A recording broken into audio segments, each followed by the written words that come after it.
Hello, everybody. My name is Jennifer Costa, and I'm one of the presenters of Close for Time.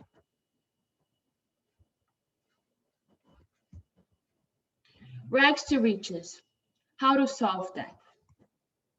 California is one of the wealthiest states of the United States, and its population is about 40 million people, and it's one of the best economies in the world.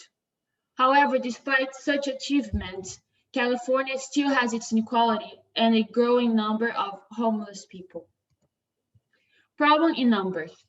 About in one every 5 residents in Los Angeles experiences homelessness.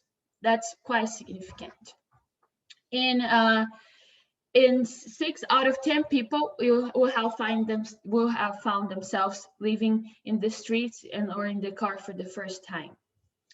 And I want to show you in terms of number how that plays out. So in 2018, around 50,000 people in LA County was experiencing homelessness. About 30,000 people in the city of Los Angeles. And as you can see, in 2019, around 60, I'm rounding it up, 60,000 people were experiencing homelessness in LA County. And out of those people, 36,000 were living in the city of Los Angeles.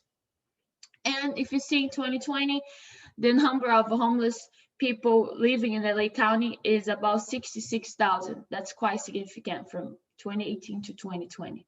Now, imagine during this pandemic times, we're still gonna see the results in further studies, and we're gonna see how that's gonna play out. So here's some graphic demonstration.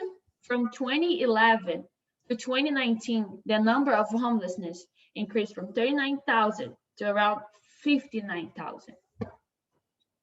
Putting number to faces. It's very easy for society to see homelessness as just an issue that they have to sweep under the rug in order to hide what is actually happening. However, this is just not an issue. Those people, those homeless, they are people, and they need to have their dignity. They need to have a normal living standards and basic rights such as sanitation, hygiene, and stuff like that.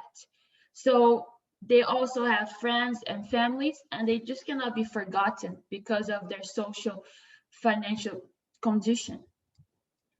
Now, I know our policy proposal has to start by studying small regions. For our study purposes, we have decided, in order to be the most efficient outcome, we decided to choose Los Angeles City. In particular, we chose areas such as downtown LA, since there's a lot of homeless people there. And in fact, we have decided to study at Skid Row and other low-income areas, as you can see here in this map. So closing and job attainment correlation. So all this is saying is that there is a psychological thing that happens to a human when they are able to go to a job interview, when they're able to dress nicely. It's something that it helps them be more productive and more creative, and that helps everybody. It helps the employers, and it helps those people that are in need of a job. We have some local examples in our area. For instance, in our university, we have the Maddie's Closet, and that is every student get one free full professional attire in order for them to get future job interviews and so forth. That's a great initiative from CSUN, taking into consideration that 1 every 10 students at Cal State's Northridge experience homelessness. However, even though this is a great initiative, that doesn't help all the homeless people. It's only focused on college students. So we have our recent policy proposals for LA. Our current mayor, Eric Garcetti, has decided that it's a great idea to build affordable housing for those experiencing homelessness and so forth.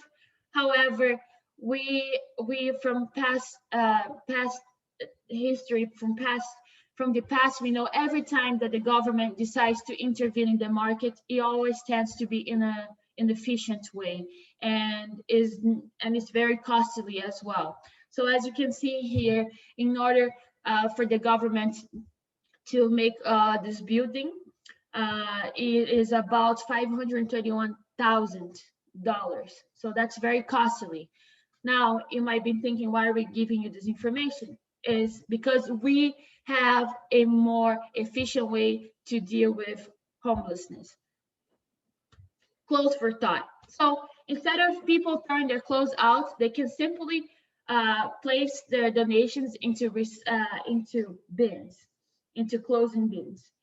And it's not only a reusable or recyclable way to be an environmental friendly for our society, but it's also a way to help other people to improve their living standards by, having their dignity back and having an opportunity to have clothing to maybe a possible job interview, So why would this help? The studies have shown that one of the reasons why people are homeless is because of economic downturns. And so if people have jobs and other factors like that impacts the financial outcomes, then this will help them be back into society and not experiencing homelessness anymore.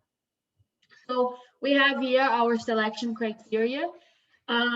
We have decided to place the donation bins in areas with high income, such as high income per capita, such as Calabasas, Malibu, in areas like that, where it's we know that the clothing will most likely have more quality instead of us just randomly placing it in any neighborhood. And we think that's the most efficient way to spread the donation bins. However, in terms of distribution, we have decided to identify some homeless shelters and apply a number to each, then use a random number to generate it to randomly select distribution centers. So even though we're going to select distribution centers, there's also another requirement when people are going to be receiving those clothing, and that is who in fact has a job interview and who needs an immediate help. So those people are going to have the chance to obtain their clothing faster. Now, how to fix existing issues. Many cities in Los Angeles already have similar programs, but they're all inefficient because they were random, people didn't take care of it, they wouldn't pick up the clothing for a long time, and then because of hygiene issues, they wouldn't pick it up, that would be pests and animals and stuff like that. Our policy, we will be very specified, and also the reason why it didn't work is because those type of programs are not fully regulated. So you might be thinking, okay, that's a great idea. How much will it cost?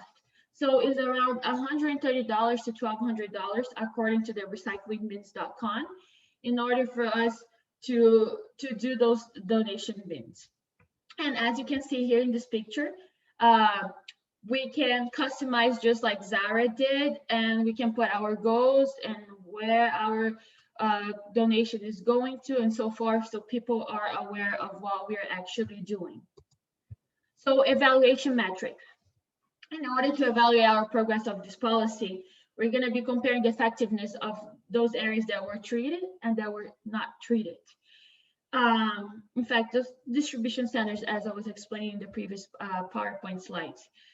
Now, these metrics will include, but are not limited to, unemployment rates, homeless population rates, and homeless to house transition rates. Now, we have two types of expected results. We have direct effect and indirect effect. The direct effect is that we'll help thousands of homeless people to get dressed and possibly land in job opportunities. And the indirect effect is that will create a snowball effect of accomplishments, because if these people do get a job because of their opportunities they're giving by having proper attire to attend to job interviews, then they will have an income, and most likely they won't need as the help of the government to provide them with housing and so forth. Instead, they're going to be able to provide their own housing and improve their living standards. In conclusion, Clothes for Thought is an initiative that allows clothes to be donated in affluent areas and can be given to homeless in hopes that it will boost their confidence and increase the opportunity of getting a job. And because of that, that might have an indirect effect that they will be able to afford their own costs and improve their living standards. Thank you so much for your time. Here our work cited. Thank you.